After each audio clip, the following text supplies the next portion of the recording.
বৰডুমচাত লাচিত দিৱস উদযাপন দেশখন খিলঞ্জীয়া জাগৰণ যাত্ৰা বীৰ লাচিত সেনা অসম তিনিচুকীয়া জিলা সমিতিৰ উদ্যোগত আৰু পেঙেৰী বৰডুমচা আঞ্চলিক সমিতি তথা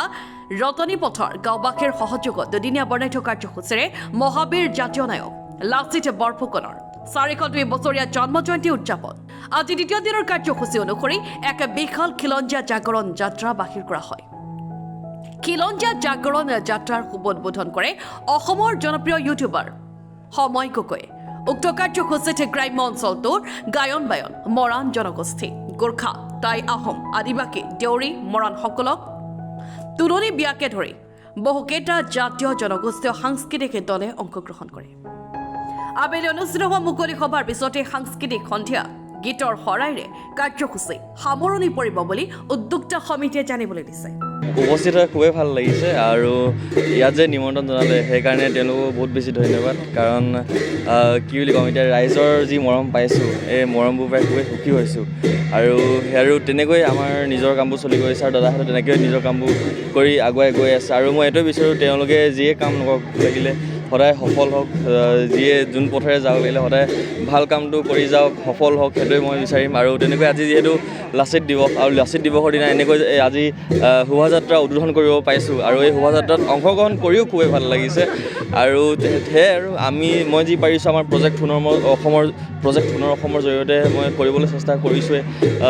যিয়ে হওক লাগিলে আৰু সেয়াই আৰু মানুহে মানুহৰ বাবে কাম কৰি যাওক সদায় আনৰ ভালৰ কথাটো চিন্তা কৰক আৰু সকলোৱে যাতে সুখী থাকে মই সেইটোৱে বিচাৰিম আৰু লগতে তেওঁলোকৰ যি অনুষ্ঠান সেইটো আৰু আগুৱাই যাওক আৰু সফল হওক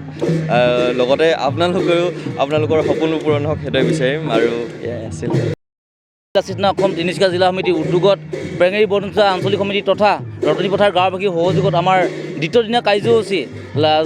402 বছৰ লাচিত বৰফুকনৰ জন্ম জয়ন্তী আৰু দ্বিতীয় দিনীয়া কাৰ্যসূচী এই কাৰ্যসূচী আমাৰ খিলঞ্জীয়া জাগৰণ যাত্ৰাত আমি আমাৰ বিভিন্ন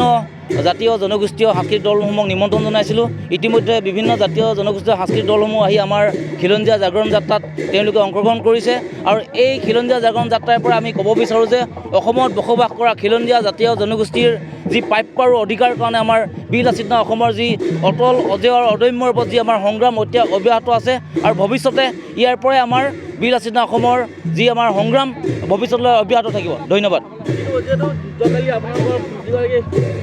প্ৰশাসনিক সম্পাদক তেখেতে কৈছিলে যিহেতু যোৱাকালি উপনিধানৰ পিছতে তেখেতে কৈছিলে 2026 চনত লাচিত সেনাই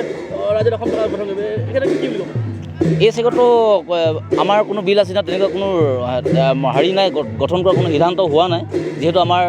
বিল আছে অসমতো আমাৰ জাতীয় সংগঠন আৰু আমি সদায় খিলঞ্জীয়া জাতীয় জনগোষ্ঠীৰ কাৰণে আমি সংগ্ৰাম কৰি গৈ আছোঁ আৰু ভৱিষ্যতে আমি খিলঞ্জীয়া জাতীয় জনগোষ্ঠী হৈয়ে সংগ্ৰাম কৰি যাম নাই তেনেকুৱা কোনো ধৰণৰ পৰিকল্পনা নাই বিল আছে অসমৰ সদায় আমি ৰাইজৰ হকে আছোঁ ৰাইজৰ হৈ মাত মাতি যাম মাৰ্ঘেৰিটাৰ পৰা মৃদু বৰুৱা ৰিপৰ্ট এণ্টনি ফৰাছা